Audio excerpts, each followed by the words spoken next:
Hi folks, welcome back to Recycling Model Railways. I'm Paul. So, you've seen by the thumbnail, rather than finish the other two, I decided that I'll get a bit of paint on, if nothing else other than to give you an idea of where I'm going with it. And it's also to kind of help maybe when you haven't got something prototypical you're painting to. So let's stop rabbiting on and get on with it in a second.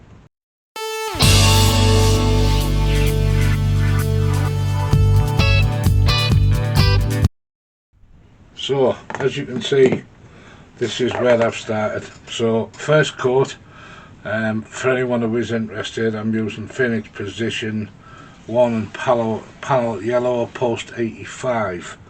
I have rather a large tub of it because I have a lot of painting to do. Thin down, obviously, because it's a bit heavy coming straight out the paint pot. So it's thin down, hence why it looks a little streaky. So if you're painting a model that is not 100% prototypical, that you're not sure about, that you want it to kind of match something, let me give you an idea what my thought process has been. So generally speaking, the British Steel locos were generally yellow with a white cab. So it's easy in that sense. That's where we're starting. But it's where do we go from there? So I've decided I want this sole bar yellow. Even though it was probably covered in crud, we're going to have it yellow. We've obviously got the front plates because we need the wasp stripes. Got to be careful, it's still a bit wet. And obviously the back. But you will see I've left that detail around there unpainted, that one here. I want that white. All of the cab is white. We're going to have this reinforcement engine protection, whatever you're going to call it, we're going to have that white.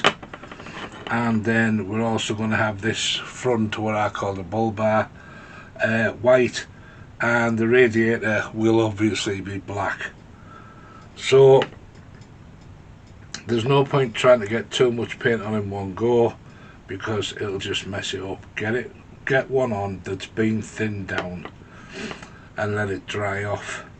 Now we have to think about in what order we want to do this. Now I'm going to cheat with the white because I'm going to use white primer, which will cover just about anything. And at the same time, I'm not bothered that it's flat because I will flash it over with gloss varnish before I do transfers, so that will alleviate that. Yes, there are some things missing. We've got all the buffer detail missing on both ends. That's deliberate. Why put it on now and then make it 10 times harder to put the wasp stripes on afterwards? We'll do them later. We can either put them on and carefully paint them all, or we can paint them on the sprues and then just glue them on. But we definitely do not want to put everything on and then think about, oh crap, maybe I should have put them wasp stripes on first. Get them on before you do anything else. So that's the general gist of where we're at so far. So I'm going to keep bringing you back as and when I can get more paint on it. Now I'm sure that somebody somewhere is probably thinking or is going to say something along the lines of, well, when you've finished it'll be a very clean, sparkly, bright yellow, just come out the factory looking loco. Yes, it will. I agree 100%. However, once I put the transfers on, we'll then go with a coat of matte varnish, very light dusting, because it helps the weathering powder to get a hold. So I had two choices with this yellow. I could have mixed it down with some white to give it an overall less favourable, or rather less strong yellow colour, or in my opinion an easy way is, once you've got the matte varnish on, is to apply, I do have white powder, and apply white powder with a brush, just generally, because you've seen me weathering stuff before, and I literally just throw it on and see where it goes. My idea is that certain areas you won't maybe get your brush in as effectively as like the top, and what have you, but the white powder will bring down how bright the yellow is. So white powder will be the first thing that goes on this when it's completely painted, and then once the white powder is set, what we'll then do is we'll go in with some dirt and some rust, using typhus corrosion, and we'll do the underframe in sleeper grime and all of that good stuff. So by the time I've finished, it won't be a in your face bright yellow, etc, etc. I'm also doing this by hand. I'm not spraying it. As some of you know, I have a spray booth, I've got a gun, and I'm only doing one, and I can't be bothered to get it all out to spray one model and then sit around cleaning it. I'm quite happy painting by hand. So that's the plan. Get it done by hand, sit back, look at it before I'll paint it, and then before I do anything else, I'm going to have a sit and have a good look at it and think, right, what don't I like, what do I like, and do I want to do anything else?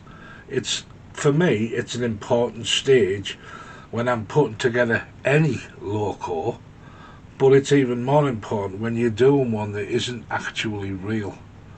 You're trying to make it look realistic, but at the same time, as I said in the last video about these things, there's an awful lot of artistic license going into this, into what I'm building. So I personally have to be happy with what it looks like, how it's going, and if I want to do anything further with it, or whether I leave it as is. So we'll come back to you once we've got some more paint thrown on it. I'll stick a second coat of yellow on once it's dried off. As I say, it's still a bit wet in places. If you remember the other day, I spoke about not being worried about your heavy glue. If you look in here, I think you can see it, there's a big lump there.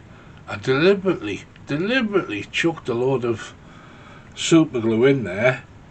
Now once I finish painting it and I throw some typhus corrosion in there, or even possibly, because I've just thought of this, a bit of chain shoved on top, rusted up chain. I've already got the mount, so if I put some more on top of it, it'll look like a big pile of chain that they maybe used to, I don't know, hook onto the, give some extra security when they're dragging the torpedoes. I don't know, it could be for any reason at all. But yeah, I think I'm going to do that. But you know, as I said, don't worry about imperfections, don't worry about glue getting in your way. If you're doing a heavy industrial loco, it doesn't matter, because they weren't spotless, they weren't immaculate. Yes, maybe when they come straight out of the factory, but I don't want a train set or railway, whatever you want to call it. I don't want my layout looking full of bright, shiny, brand new, out of the box looking trains. I want it to look somewhat realistic. And I'm not saying that I'm clever, and I'm not saying that I'm smarter than everybody else. It's just what I want. I want my trains to look used. Yes, I will have one or two that will be clean because they should have been. So example, my two Flying Scotsmans will be reasonably immaculate. If anything, they're going to have a bit of dirt around the front end where the ash should be took out, and around the wheels, but generally speaking, they're going to be clean. The same with the mallard that I've got, although technically it's not the mallard, I can't remember what it is. But it's going to become the mallard. I bought it for a reason. So yeah, I'm not fussed about them being perfect. There'll be varying degrees of perfect. So I'm just looking on the camera right now, and that paintwork looks like it's finished. Isn't it strange how lights and cameras depict things? It's nowhere. This might be what it looks like to you the next time you see it, but to me right now, it's patchy as hell. And yet on the camera, when I do that, that top looks like it's finished. Anyway, stop talking, Paul, get off and get on. See? Right, I'm kind of rushing this for the sake of making the video and getting it uploaded, because I did say I would probably try and get one on New Year's Day. Pardon me. So, you can see we've got the white on. So what was the point of this boring video? The point was, how are you going to go about painting something when it's not prototypical, or when you've added a load of crap on like I have? So we discussed some things in the first part of the video, and while painting the white on, I realised that people are going to be wondering, what's he doing? What am I talking about? People must be asking themselves, why on earth didn't he spray that thing white? White primer, because then I wouldn't have to paint that, and that. Good question. The other thing is, white primer brings up the yellow brilliantly. I can see on camera right now, or on my camera, that this looks somewhat orange. It's not, it's definitely yellow. But had I sprayed this in white, the yellow would have been brighter and I wouldn't have had to have messed about painting all of this. So why didn't I, if I know that? Well, late in the afternoon on the 30th was when I put this primer on it and picked out the white primer, brand new can, and there was no nozzle because it had been snapped clean off the can. So that'll be going back, which meant I had an option. Do I bother to put it in grey primer to do the video, or do I leave it till I got white? I thought, you know what, I don't care. So hence why it was done in grey, and yes, it's made me more work, but hey ho, it doesn't matter. Again, it's one of them, don't box yourself into a corner, work with what you've got and it'll still come out. So this half of the project was a case of, right, what do I want white? Well, I think I got it right. I always knew the cab had to be white, and I knew these did, and I was fairly certain of them, but I wasn't sure about that bit of framing around the back end. Now, I'm not going to turn it because it's too wet and tacky, but you can see the outline of it across the arse end there. So it still needs second coating everywhere, but right now I made the right choice. Can you make a wrong choice? Of course you can make a wrong choice, and I have done many times. And I have either had to strip the model by putting it in isopropyl alcohol, or I might have just wiped it off with this stuff, because I've always got this by me from Amazon. I clean my brushes in it, that's what I use it for, and my hands. Even though I have a box full of gloves, which I always forget to put on when I'm painting. So yeah, I've always got that on standby. That's good for getting paint off as well, especially when it's wet. Never try to get it off when it's dry, but if it's wet, yes. So if you paint the wrong colour and you think, I shouldn't have done that, find a way to take it off. Or let it dry and repaint it with primer and then start again. You shouldn't really need to do that unless it's a very dark colour and you're trying to put a lighter colour over it, because that'll be harder. But the point of the story is, there are mistakes, but there's no mistakes you can't correct. So if you get it wrong, don't fling it and think, oh, I'm done, I'm not doing any more, I've cocked it up and that's it, it's as far as I'm going. It doesn't have to be that. You just got to look at it and think, right, put it right. So I'm happy with where I am. I'm happy with where I am. That's roughly what I wanted it to look like in the, you know, the differences between the yellows and the whites. So once it's dry, it'll get coated up again so that it's got a nice finish. It'll then get glossed, spray glossed, decals put on it, matte, and then we're going to start on with the weathering of it to make this yellow less in your face and the white not so clean, etc. So the next time I'm going to put this on, because I'm technically back to work tomorrow, but then again, the job we do, you're never really off. It's just you get a lot less phone calls when places shut down.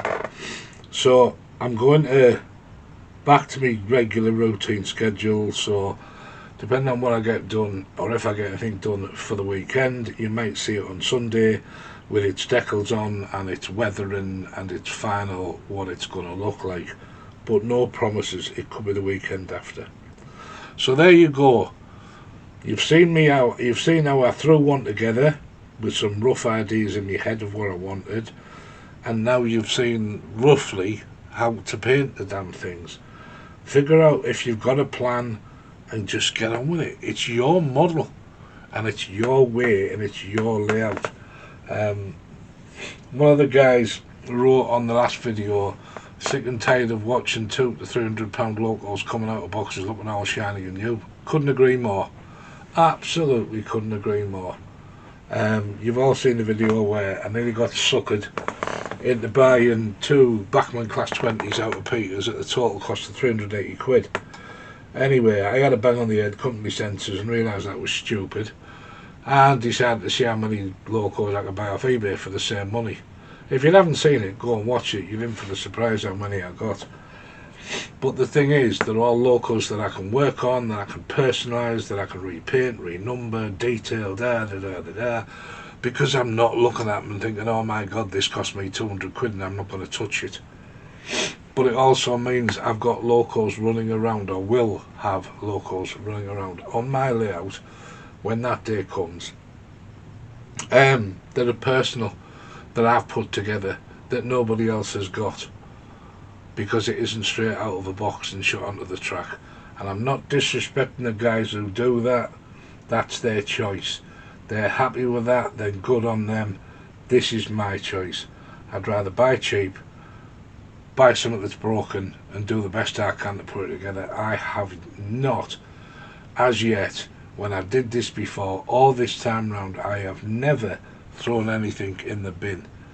The only thing that goes in the bin in here is anything that's less than about 1 inch long, because I just think, well, I can't use that, it's too small. But models or anything else, this thing, this is the closest thing that came to going in the bin, because I hated it. I hated it when I got it about 6 years ago. I thought it was crap, it looked like garbage, it was so light. And then we turned it into this, which now I'm over the moon with. And you know what? No one else has got one of them. Only me. Only I have one that looks like that. So there you go. I'm going to shut up and get off. Thank you very much for watching. Thank you to the last 3 subscribers I've got. I only know one of them. You don't always get notified when you've got new subscribers. I've got notified of one. And generally speaking, if someone subscribes to me, I'll subscribe back, just courtesy. But I've just come off the phone there and seen the notification, and on New Year's Day I've gone up to 800 subscribers. I was 3 away yesterday, and I'm at dead on 800 today. So nice. Still can't understand why 800 people want to subscribe and watch me blathering on and what have you, but thank you very much anyway. It is appreciated, and all I can think is that hopefully some of what I say makes some sense, resonates, or gives you a bit of courage, shall we say, to go out there and give it a go, because that's what it's all about. Get onto your things, have a look through your stock, or next time you're at a, I don't know, a car boot sale or whatever else, and there's some stuff going cheap, go and buy it. Go and buy it. Doesn't matter whether there's a wheel off it, whether it's got a crack in it, or whether there's a piece missing. Go and buy it, bring it home, and in your own time sit there and mess about with it. We're not asking you to shove it on YouTube so we can all see, but if you did, that would be helpful, because again it encourages other people to have a go. But please give it a go, do a bit of modelling, do something different. Right, I'm going to go. Thank you to everyone that subscribes, thank you to everybody that watches. Particular thanks to anybody who passes any comments. They are all greatly appreciated. I do like reading the comments, because I get some ideas and it gives other people tips as well. So keep on with the comments, folks, and we'll see you hopefully in a couple of days where this will not look as clean and tidy as it kind of does now. Anyway, stop talking, Norman, you're doing it again. Catch you on the bit, folks. Bye for now.